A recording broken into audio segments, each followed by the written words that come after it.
नासिन रोड़ी वेझो सिंधु दरिया में औरत जो लाश मिलो है। तफ़सील ॿुधण लाइ टेलीफोन लाइन ते मौजूद आहिनि सैफुल्ला बलोच। जी सैफुल्ला, कहिड़ा तफ़सील आहिनि?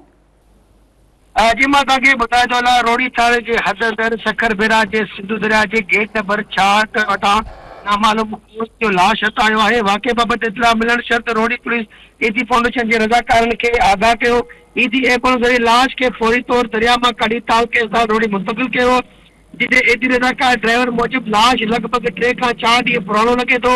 पहुतल औरत बुरको पहिरियल हुई, जॾहिं त संदसि उमिरि अटिकल 50 वरनि ॿुधाए थी वञे। ईदी रज़ाकार मूजिब लाश जी ॻिचीअ में लॉकेट मौजूद आहे, जंहिं ते अल्लाह लिखियल आहे। पुलिस तरफ़ां ख़दशो ज़ाहिर कयो आहे त इम्कान आहे त पहुतल औरत सदरुद्दीन शाह बादशाह जे मेले में शिरकत लाइ आई हुजे ऐं हादसे तो दरिया में किरी पई हुजे।